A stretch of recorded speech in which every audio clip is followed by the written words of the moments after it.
Hey guys, hope you're having a good day. Today, this is my second upload. We will be watching 12 Horror Stories animated compilation of March 2020. Although it was posted in April. Okay, well, that makes perfect sense. So, yeah, let's get into it.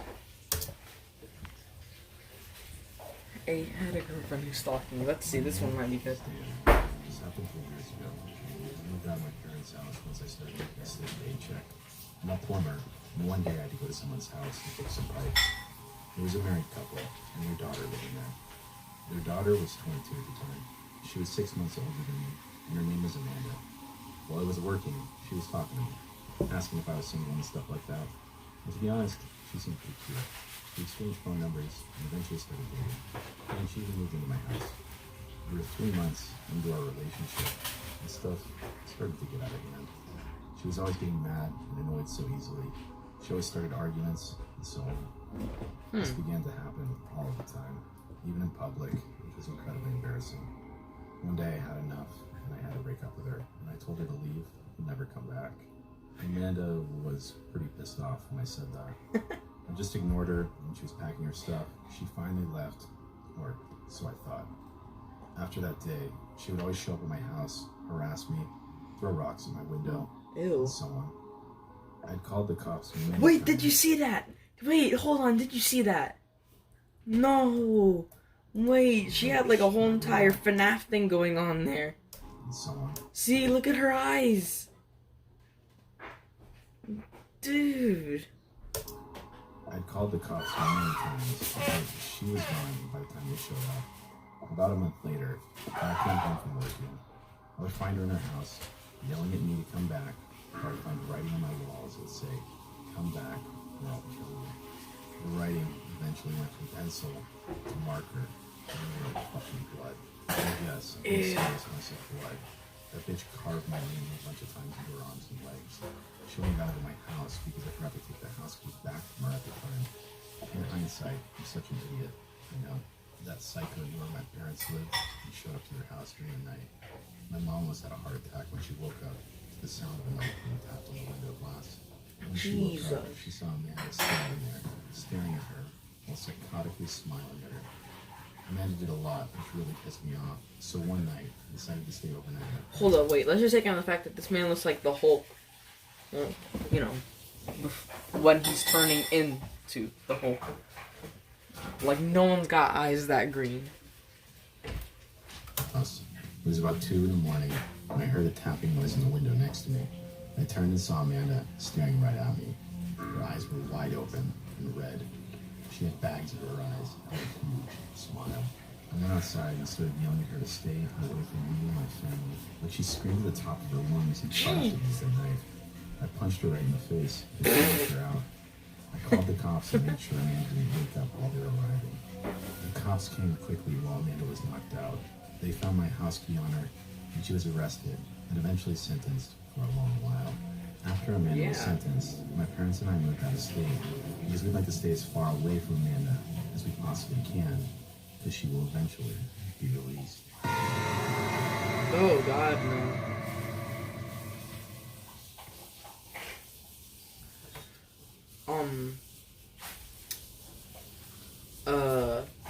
That was odd. Okay, so this one's gonna be called Creepy Stranger at a Hotel. Very creative. This happened to me at the beginning of this year, just after I lost my husband to meningitis. I had moved in with my father and taken a job at a local hotel. It was a nice, cushy job that wasn't very stressful, and it was also nice to me in my grief-stricken state. The job was the night shift front desk manager position. So I was watching scary movies or listening to creepy podcasts that seemed to help keep me awake. My husband had never liked scary things like I did, so it was nice getting back to something that was mine. Being the night worker, I was always by myself during my shift. The hotel was new, so it wasn't creepy to be by myself. especially since there was always someone around as far as guests went.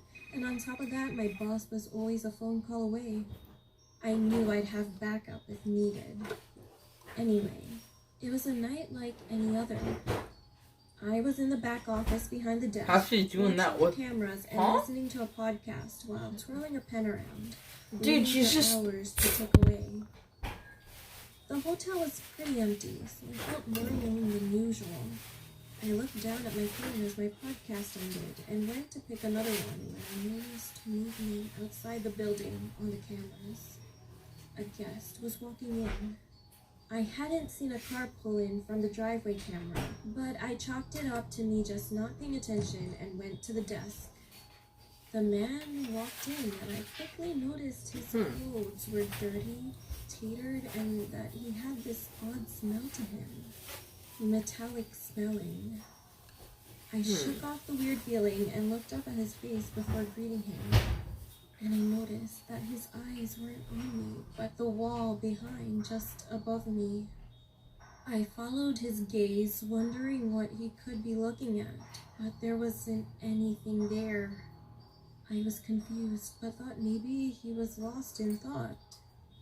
I greeted him again, but his gaze still remained on the wall. I was starting to get freaked out, but kept my cool and cleared my throat. "Sir, is there something I can help you with?" I asked more firmly. Quickly, his eyes flicked down, and those eyes were wide and crazy looking. It startled me enough that I took a small step back. His previously blank expression grew into that of a crazed, wide smile. Oh, look, it's He Momo. was missing teeth, and the second his lips parted, I could smell his rotten breath. It made my stomach churn. Before I could open my mouth, I watched his eyes slowly creep up and down my body, as if he were undressing me with his eyes. Then his eyes moved to my hand, and his smile faded into a hate-filled glare. His eyes were on my wedding ring. Well, yes, I still wore it, as I wasn't ready to give it up yet. "What the heck is that?" he asked, his voice thick and gruff and full of anger. "My wedding ring, sir. I'm married," I said, thinking maybe he was drunk. His glare got worse as his eyes met mine again. "Married? You lying bitch! You never told me you were married! You lied to me!" "Sir, I don't know what you're talking about, and I'm afraid that I'm going to have to ask you to leave." I was so scared at that moment, but tried desperately not to cry. He was still shouting at me. "So you're kicking me out of my own home? You're a little hussy. I'm taking what's owed to me. Get over here." He reached across the counter to try and grab me, and I let out a scream, stumbled back, tripping over my long skirt. I crawled quickly for the office door as he rushed to the counter. He grabbed my shirt, tearing it down the back as I went to slam the door shut, and I slammed it on his hand, making him scream in pain as I heard the bones break. As he let me go, I managed to finally shut and lock it before going into my boss's office. And as I dialed 911, I could hear him screaming at the office door, kicking as hard as he could to get it open. The operator stayed on the phone with me until the cops arrived. It took 3 grown officers and a taser gun to take him down and get him in the car. When everything was safe, I was sat down for a statement, and my boss and father were called. As my father was getting me into his truck, I heard an officer say that the man was a highly wanted man from Florida who had escaped a psychiatric facility. After he escaped the facility, he went looking for young brunette girls who were heavyset like me, or rather like his late wife. He had killed her and cut out her eyes and breasts, and done the same to 2 other girls in Alabama, so I could only guess he planned to do the same to me. Thank God for strong deadbolts and all of the police officers. Alright, that was a weird story. This one's called... Well, I love how creative they are with the names. Crying woman in a cubicle at my workplace. That's the amazing...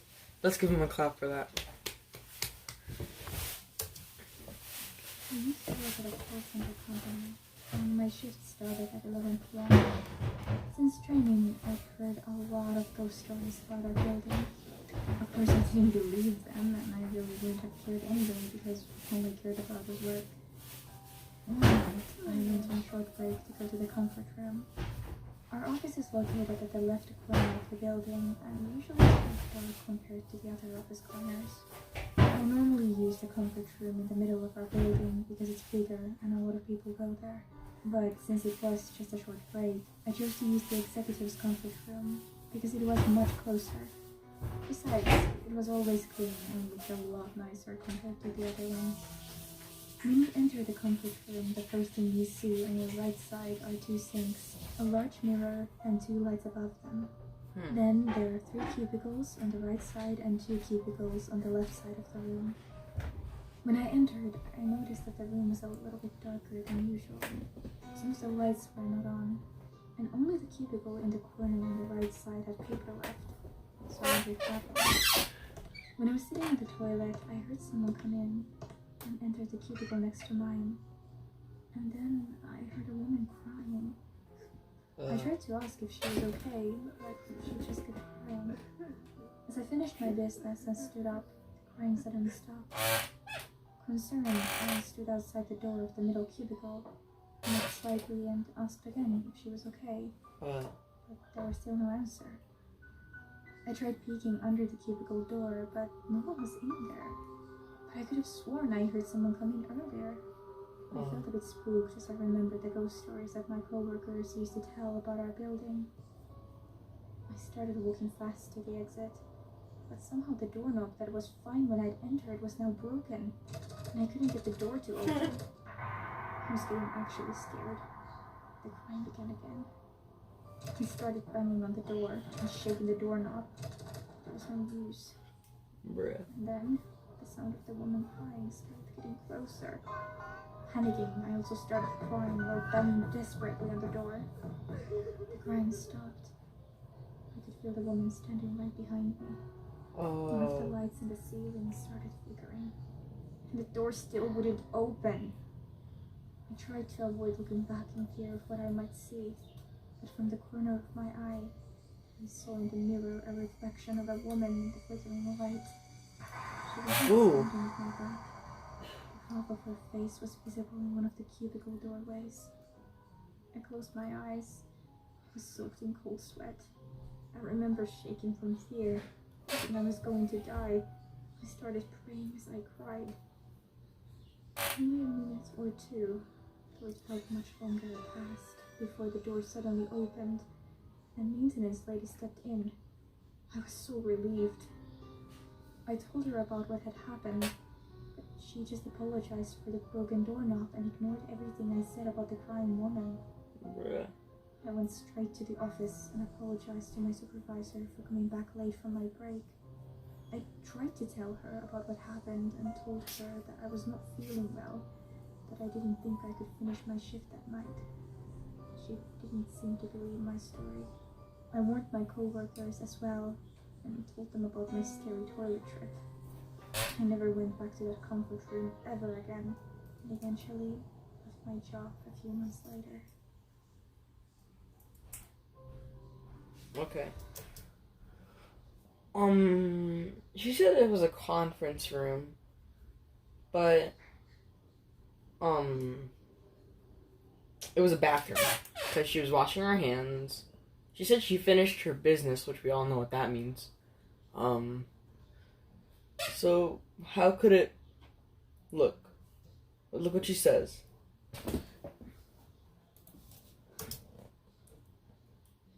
Later. Ever again. Scary toilet trip. I never went back to that comfort room ever again, and eventually left my job a few months later. Wait. Room ever again of my scary toilet trip. I never went back to that comfort room ever again, and eventually left my job a few months later. Yeah, she said conference room. And it's not a conference room. It was in 6th grade in junior high school. I remember this one specific day when there was a thunderstorm. I I was heading to gym, where the gym teacher greets each student outside of the girls' locker room as usual. I went inside the locker room.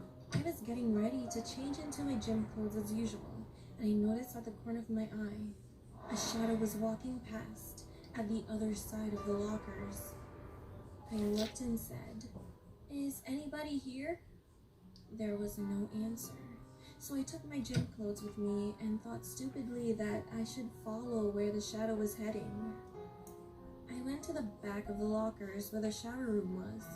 I opened every curtain from each shower booth except the one in the last. All of a sudden, the light that was illuminating in the back started to blink. I don't know where my courage came from, but I decided to open the last curtain in the back. And when I did, there was nothing. I turned around, but then I heard someone crying in the shower booth. So I opened the other curtain again quickly, but still, there was nothing. It was rather strange to me because at that moment I felt cold. I heard in the distance talking, and it was a few girls walking past. I asked them if they saw anyone who was crying, but they said no. It was literally weird. When all the students arrived, the gym teacher asked one of the girls to open the gym doors. Usually, I'm the one that opens the gym doors, but she decided to let someone else have the turn. We were waiting for her, and then we heard a loud, sharp scream. Shortly, that girl ran into the locker room and cried. We were all confused, and she told us that she saw something, a baby, covered in blood. I went to the gym. The keys were on the floor. The gym door was opened, and I tried to turn on the lights, but they were completely off. I wasn't sure, but thought maybe somehow it was due to the thunderstorm. I couldn't see anything because it was too dark, and when I stepped inside the gym, I heard crying. It was a baby crying, and it was coming from the stage. I was frozen, but I wanted to check what was going on here. I went closer to the stage, but the crying abruptly stopped and was followed by a crack noise. Then I heard crying from another girl. She was sobbing. All of a sudden, the lights were on. My teacher grabbed me and asked if I was okay. I told her that I heard something but didn't see anything. She looked at me calmly and said, "I know what you're talking about. You're lucky that you didn't see anything." Then she said when she was working late one day, she saw a body floating in the swimming pool, which is close to the gym. She thought it was one of the students, so she tried to save that person. When I tried to get to her, it was completely gone, she said. And then she told me there was the ghost of the girl who drowned a few years back. This girl was pregnant, and she gave birth in the shower booth. She didn't want it, so she killed the baby by breaking its neck. Later on, she regretted what she did, so she drowned herself in the swimming pool. When I heard the whole story from my teacher, I felt a little bit sad. After that, I didn't see or hear anything, but I'm still wondering what was the shadow I saw in the locker room. And sometimes it still gives me goosebumps when I think about it, especially the crying of the baby and the bone-cracking noise. If the gym teacher did not come along, would I have seen that ghost of a girl holding the baby? Well, other than that, I just feel grateful that I didn't see anything that would shock me for my whole life. Hold on. Wait a minute. First of all, didn't you say you were in 6th grade? Doesn't that mean a 6th grader had a baby? Think about that. Think about that. Think about that. If you... Okay. I'm guessing these are all quotes, but I don't see no quotation marks, so, oh well, and so, alright then. So before getting into the story itself, I want to give some backstory on something that happened when I was around the age of 9. I grew up in a village called Hotlax in the northern parts of Sweden. The road leading from my school to my home was a long one, where the local authorities had to put up lamps which emitted a very dim blue light. I always felt like a nervous wreck when I had to walk to and from my school, both because even with the lamps, the road was very dark, and also because I was bullied, so the bullies could have waited in the woods right next to the road. It was one event that I remembered vividly during the winter of 1999. I'd slept poorly the night before and the math lesson had been killing me, so I barely felt awake when I was beginning to walk home. The lamps were off, which isn't really so weird, as the sensors for the lamps were pretty low, so any kid could have taken a flashlight, put it towards the sensors, and after a few seconds, the lamps would shut down for a few minutes. Since I was so tired, I'd closed my eyes when I started walking, but after walking about 20 meters on this road, I opened my eyes and noticed that the lamps were off, and I stopped. I was getting nervous. I was reasoning with myself and decided to push on. I was 10, and in my youthful arrogance, I thought I'd reached the age where my balls should have been as hard as Duke Nukem's. Hotlax is a very quiet village, so I was barely hearing anything. Why is he except the stomping? Why wind is he like when this walking like happened. that? To the left of the road is a very thick forest, and suddenly I could just hear this loud scream coming from it. It was very similar to the male scream you can hear in movies when someone's in huge pain. With the No, speed of that's the using Wilhelm both, I scream. ran as fast as I could towards my home without looking back. Now we're jumping to late autumn That Chindo. 2011. My parents were on a trip to the Canary Islands and asked me to move into their house just for the week so I could take care of the dog. And the thought of spending a whole week in my old room, listening to my old Mayhem CDs and eating pizza, were just too good to be true. I always walked with my dog outside during midnight, because then I didn't have to take him outside again until the late morning hours. This time was no different, except I decided to walk a bit longer. I decided to walk along Oxelvägen and then follow Inimagsvägen towards Nova Hotlagsvägen. There are no lamps on the most parts of Inimagsvägen, so after leaving Oxelvägen, I stopped. I lit a cigar and told my dog to stay close to me. While walking along the road, I was just enjoying the fresh air and listening to the sound of leaves rustling in the trees. There's a pretty big area next to the road where they have chopped down a lot of trees. When I came to that area, my dog stopped and started barking towards the area I described. When I looked towards the area, I could see the silhouette of a person. Oh god, no. The only visible parts were the hands. I said, "What the hell," with a pretty loud voice. The person turned around towards me. It's Slenderman. If I didn't know any better, I could have sworn that only the head and hands turned, as I didn't see any movements at all on the rest of the body. A white mask. The guy was wearing a white mask with a slit for each of his eyes. My dog started whimpering. The guy raised his right hand, with all of his fingers pointing towards me, and he screamed. It sounded like the exact same scream I had heard as a kid walking home from school that afternoon. What must have been survival instinct, I just started running. Forgets dog. When I had ran for 20 meters or so, I stopped to see if my dog was still with me, which he was, and then looked towards the spot the guy had stood. He wasn't there. He had moved to the spot where I stood, now with his hands down, but the mask still towards me. I started running again until I got to Nova Hotlagsvägen. I'd never been so scared before. When I stopped, I was crying and my whole body was shaking. And then I walked home.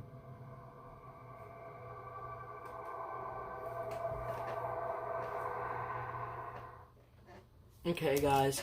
So this video is getting pretty long. So, the video is 25 minutes long. Wow. There's another 25. No, there's another 20. Yeah, there's about 25 minutes left. So I'm just gonna make this a part 2. Yeah. I'll do this one, the other half tomorrow, and then I'll be streaming Minecraft. Yeah. So, hope you guys are having a good day. See you later. Bye.